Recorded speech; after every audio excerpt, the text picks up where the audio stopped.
it's certainly been challenging, but also really exciting. But I think the word that describes it the most for me at this stage is it's been rewarding.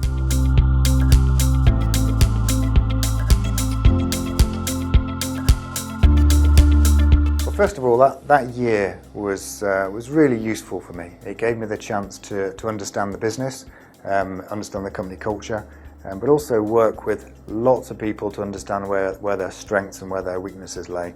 It also gave people the chance to work with me and understand me and what I'm about. In terms of vision, that's really simple, and we want to take the success that we've had in North America, we're clear market leaders here, and then we want to emulate that in certain targeted regions of the world. We think it's a realistic vision, and we've got a long-range plan in place to help us deliver on that vision. But at the same time, we've also got plans to deliver a plethora of new features and functionality for our existing users in North America.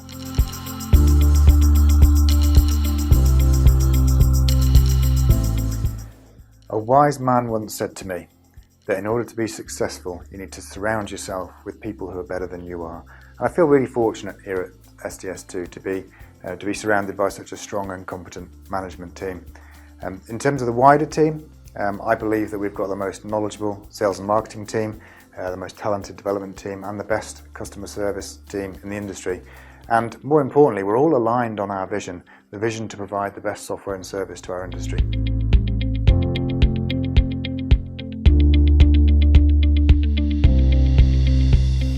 At CSC, I gained a lot of experience in direct sales, business-to-business sales, sales management and business management.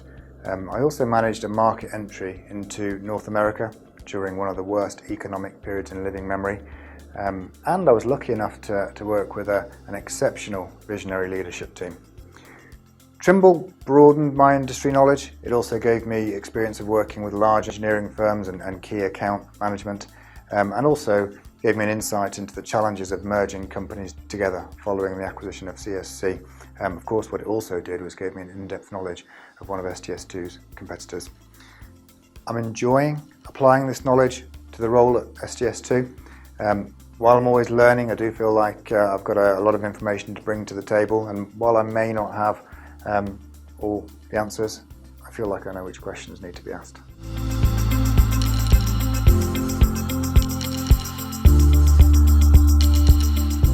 When I started this role as CEO, I felt like we were facing a number of challenges, but rather than dealing with them one by one in isolation, I took the decision to work with the management team and almost kind of reinvent ourselves to solve all the challenges at the same time. We started with our mission and vision statements, and then moved on to defining our core values. They ended up being innovation, collaboration and reliability.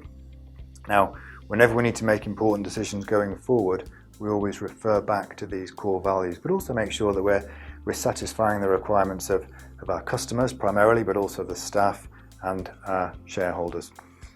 The next stage of the process was to put together a long-range plan and then organise ourselves in such a way that we can deliver on that plan. Now, SDS2 has a really strong kind of community feel about it.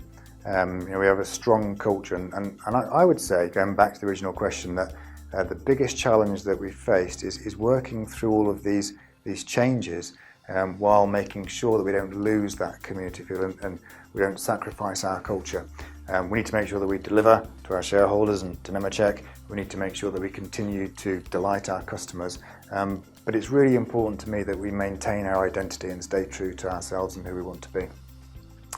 In terms of success, I would say that the biggest success so far has been the timely release of version 2020, which we released in January. There was a very big expectation from our client base and from the market on this, and it would have been very, very easy to disappoint, but the feedback so far has been really positive.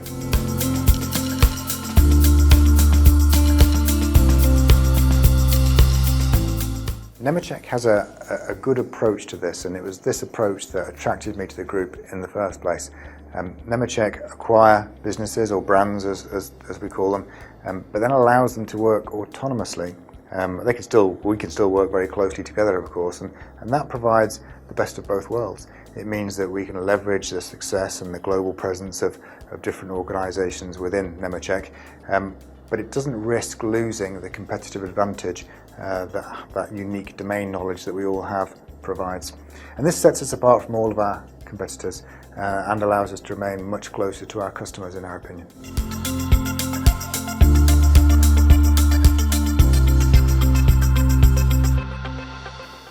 That question can actually mean two different things.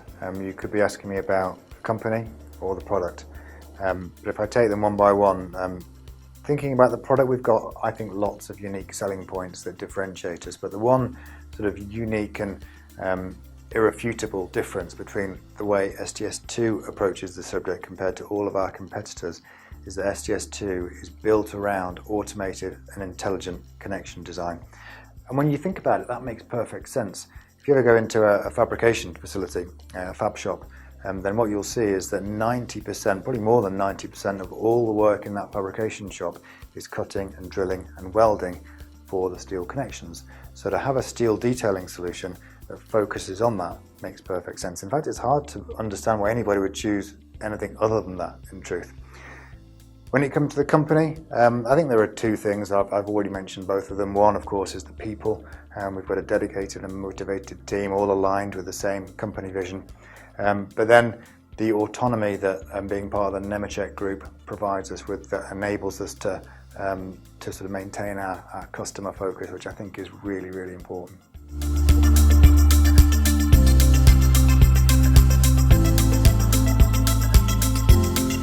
I think as an industry, our biggest challenge is attracting new talent.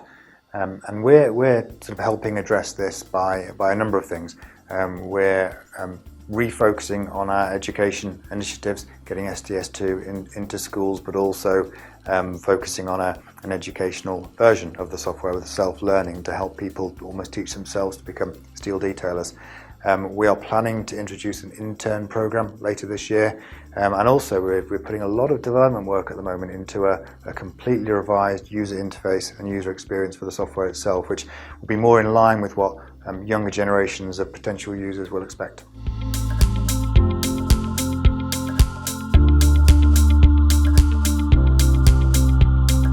I think it's actually quite unfair to ask me to choose. Obviously, UK will always be close to my heart, and I've enjoyed actually living and working in all of those places. I actually currently live in Colorado and commute to work in Nebraska, which is tough and has its challenges. I love the mountains in Colorado, but I really like the people in Lincoln. I can't actually move my family to Lincoln right now. My kids are at a crucial stage of their education, but once they're through that, then hopefully I can bring them here as well. One day, I would hope to live by the ocean there.